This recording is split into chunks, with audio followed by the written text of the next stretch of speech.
'Twas the night before Christmas when all through the house not a creature was stirring, not even a mouse. The stockings were hung by the chimney with care in hopes that St. Nicholas soon would be there. The children were nestled all snug in their beds with visions of sugar plums danced through their heads. And Mama in her kerchief and I in my cap had just settled down for our long winter's nap. When out on the lawn there arose such a clatter, I sprung from my bed to see what was the matter. Away to the window I flew like a flash, tore open the shutters and threw up the sash. The moon on the breast of the new-fallen snow gave a luster of midday to objects below. When what in a wondering eyes should appear but a miniature sleigh and all eight tiny reindeer with a little old driver so lively and quick, I knew in a moment it must be St. Nick. More rapid than eagles their coursers they came, and he whistled and shouted and called out about my name. Now Dasher, now Dancer, now Prancer and Vixen, on Comet, on Cupid, on Donner and Blitzen. To the top of the porch, to the top of the wall, now dash away, dash away, dash away all.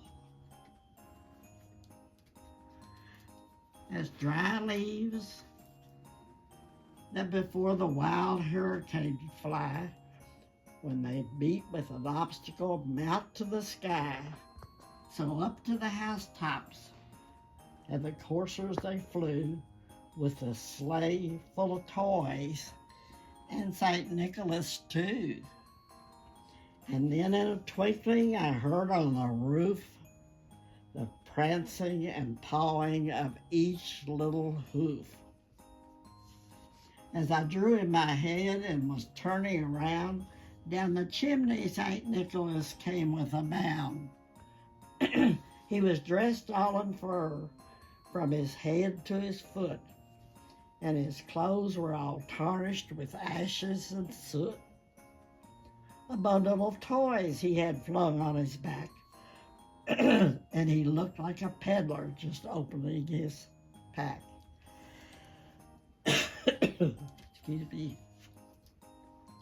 His eyes, how they twinkled, his dimples, how merry. His cheeks were like roses, his nose like a cherry. His droll little mouth was drawn up like a bow, and the beard on his chin was as white as the snow. The stump of a pipe he held tight in his teeth, and the smoke, it encircled his head like a wreath. He had a broad face and a little round belly, and he had that shook when he laughed like a bowl full of jelly. He was chubby and plump, a right jolly old elf, and I laughed when I saw him in spite of myself.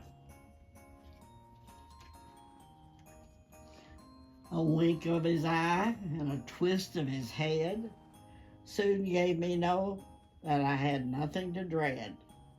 He spoke not a word, but went straight to his work and filled all the stockings, then turned with a jerk, and laying his finger aside on his nose and giving a nod up the chimney he rose. He sprang to his sleigh, to his team, gave a whistle, and away they all flew like the down of a thistle. But I heard him exclaim as he drove out of sight, "Happy Christmas to all, and to all a good night."